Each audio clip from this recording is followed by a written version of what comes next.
On a parlé de l'Hermione tout à l'heure et le lien est tout trouvé avec une autre histoire de bateau.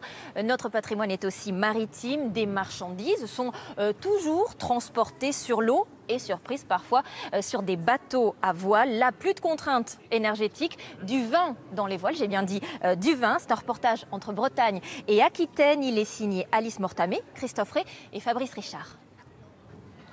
Et si on relançait aujourd'hui le transport des marchandises à la voile? C'était une idée qui s'est concrétisée un jour dans les cales du bateau, le Notre-Dame de Rumingol, avec une cargaison de cidre breton à destination de Bordeaux et surtout l'envie de prouver au monde que l'on peut se libérer de la contrainte énergétique. Après avoir été militant acharné de Greenpeace, Alain Conan a accepté d'être le président de l'opération. Je me suis engagé dans cette action. On a l'impression qu'on va aller jusqu'à la dernière goutte de pétrole et le dernier gramme de minerai sans avoir réagi.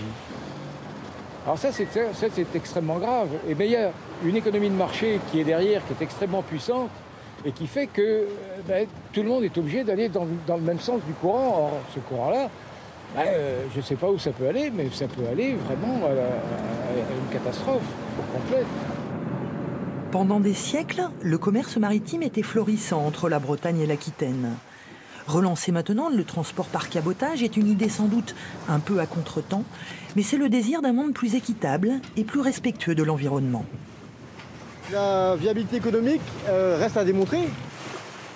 Relancer du transport à la voile ne peut se faire que s'il y a plusieurs compagnies qui se créent et si on a une dimension européenne. On pense à des comptoirs, entre autres, installés sur différents points de la côte européenne. Et ces comptoirs-là pourront être alimentés que s'il y a plusieurs bateaux qui travaillent. Et qui permettrait, par exemple, à un bateau hollandais de pouvoir charger du vin biologique de Bordeaux sans avoir besoin forcément d'aller jusqu'en Gironde.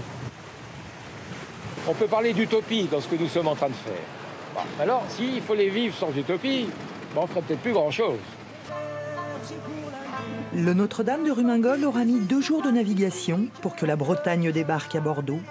Il en repartira avec les cales remplies de vin local et en rêvant toujours d'un autre monde.